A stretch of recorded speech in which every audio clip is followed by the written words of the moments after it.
शनिदेव का नाम सुनने मात्र से ही अक्सर लोग भयभीत हो जाते हैं। कौन है शनिदेव? कितने शक्तिशाली हैं वे?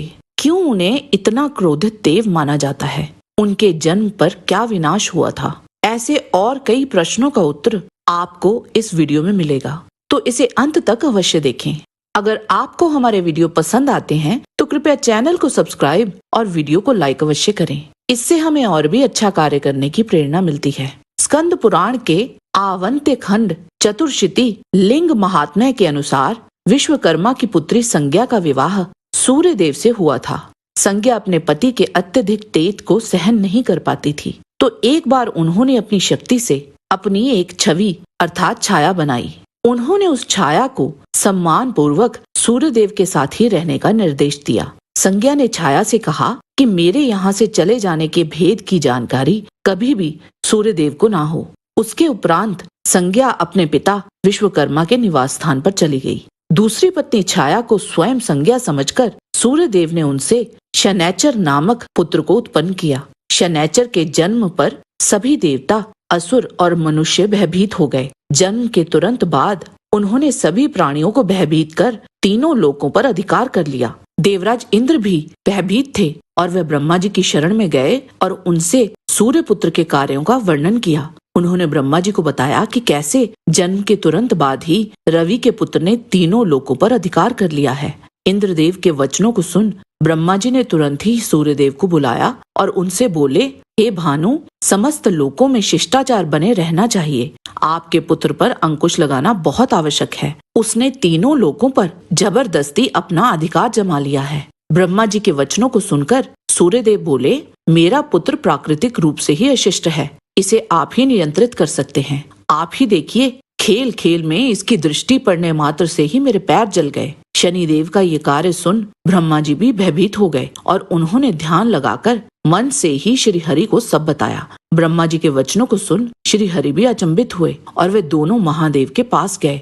भगवान शिव ने जैसे ही शनिदेव के बारे में सोचा, वे तुरंत ही वहां उपस्थित हो गए। उस समय शनिदेव ने अपने नेत्र झुका रखे थे। शनिदेव बोले, हे शंकर, आपने मुझे क्यों याद किया? बोलिए, मेरे लिए क्या आज्ञा है? मुझे क्या करना चाहिए? कृपया मेरा विधिवत मार्गदर्शन करें।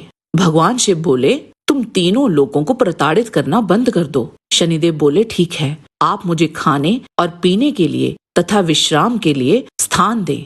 भगवान शिव ने शनिदेव को एक उत्कृष्ट स्थान प्रदान किया। वह बोले, मेष तथा अन्य राशियों में उचित क्रम के रहते हुए आप मनुष्यों को परेशान कर सकते हैं। इससे तुम निश्चित ही संतुष्ट तथा प्रसन्न रहोगे। कुंडली में पहले, दूसरे, चौथे, 8वें या 12वें भाव में स्थित होने पर आप हमेशा विरोधी रहेंगे। तीसरे, छठे या 11वें भाव में स्थित होने पर आप लोगों के लिए लाभदायक रहेंगे, इसीलिए आपकी पूजा की जाएगी। वहीं पंचम, सप्तम या 9वें भाव में स्थित होने पर आप तटस्थ रहेंगे। इस प्रकार जब पुरुष अपने कर्मों को भोग रहे होंगे, आप अलग अलग राशियों में स्थित रहेंगे। हम यहाँ एक बात स्पष्ट करते हैं, हमें राशियों की जानकारी नहीं है। हम केवल जैसा स्कंद पुराण में कहा गया है वही उद्धरण कर रहे हैं। आगे भगवान शिव शनिदेव से कहते हैं कि अन्य ग्रहों की तुलना में आपकी आराधना अधिक होगी, आपकी गति स्थिर और धीमी होगी तथा आपका दिया वरदान उत्कृष्ट होगा। इसीलिए पृथ्वी पर तुम्हारा नाम स्थावर होगा। राशि चक्र में स्थित आप धीरे धीरे आगे बढ़ेंगे, क्योंकि आप किसी भी अन्य ग्रह से बड़े हैं। तुम्हारा रंग मेरे कंठ के रंग के समान होगा, इसीलिए तुम असित नाम से भी जाने जाओगे। ग्रहों में तुम्हारी दृष्टि नीचे की ओर होगी और गति धीमी होगी।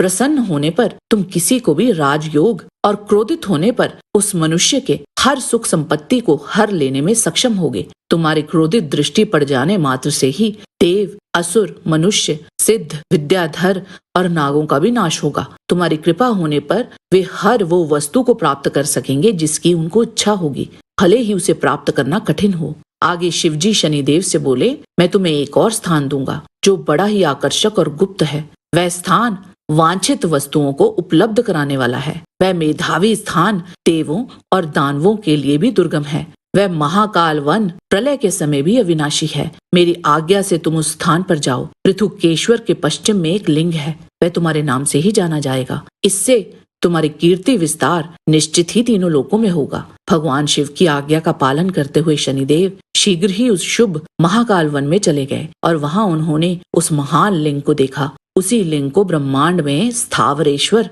लिंग के नाम से जाना जाता है। शनिदेव बोले, मेरे द्वारा किए जाने वाले उत्पीड़न का उन लोगों पर कभी प्रभाव नहीं पड़ेगा जो श्रद्धा पूर्वक उस स्थावरेश्वर लिंग का दर्शन करेंगे। शनिवार जो कि मेरा ही दिन है, उस दिन यदि कोई भक्त निरपवाद रूप से लिंग के दर्शन करता है तो मैं निस्संदेह उसकी सभी विपत्तियों को नष्ट कर दूंगा। मैं पीड़ा देने वाले अन्य हानिकारक ग्रहों को भी नष्ट कर डालूंगा। स्वप्न में भी मुझसे भय रखने की आवश्यकता नहीं है। जब मेरी अनुकूलता उस मनुष्य के प्रति होती है तो ना कोई ग्रह, ना पिशाच, ना यक्ष और ना ही कोई राक्षस ही उसके लिए कोई बाधा उत्पन्न कर सकता है। इसमें कोई संशय नहीं है। सूर्य ग्रह के गोचर के दिनों में उस शनिवार जब व्यातिपात हो, उस समय मनुष्यों को भक्ति पूर्वक स्थावरेश्वर लिंग की यात्रा करनी चाहिए। इससे उनका स्वर्ग में रहना स्थिर और चिरस्थायी होगा। यदि पुरुष नियमित रूप से शनिवार को देव के स्थान पर जाते तो उनमें ना तो कोई पाप उत्पन्न होंगे, ना उन पापों से उत्पन्न होने वाली विपत्तियां आएंगी। उन्हें गरीबी का सामना भी नहीं करना पड़ेगा और ना ही कभी वह अपने प्रिय जनों से किसी भी कारणवश वियोग सहना पड़ेगा। मैं निर्धन व्यक्ति को धन, भय से पीड़ित व्यक्ति को भय से मुक्ति और हर वो सुख सुविधा उस व्यक्ति को प्रदान करता हूँ जिसकी उसे चाह हो। शनिदेव आपको वह देते हैं जो आपके कर्म के अनुसार योग्य है, चाहे वह अच्छा हो या बुरा। ना तो मनुष्य, ना यक्ष, ना देवता और ना ही कोई अन्य जीव उनके न्याय से मुक्त है। शनैचर की दृष्टि का प्रभाव तो देवी पार्वती जी के पुत्र ने भी झेला था, तो हम मनुष्यों की तो बात ही क्या है। यह संपूर्ण वृतांत केवल स्कंद पुराण पर ही आधारित है। जय शनिदेव। आज के वीडियो में बस इतना ही। आशा करते हैं कि आपको हमारा ये वीडियो अवश्य पसंद आया होगा। कृपया इसे लाइक और शेयर अवश्य करें। किसी भी प्रकार की त्रुटि के लिए आप सबसे क्षमा याचना करते हुए आपसे निवेदन है कि प्रेम पूर्वक परम पिता परमात्मा को मन में धारण करें और बोलें, वैदिक सनातन धर्म की सदा ही जय।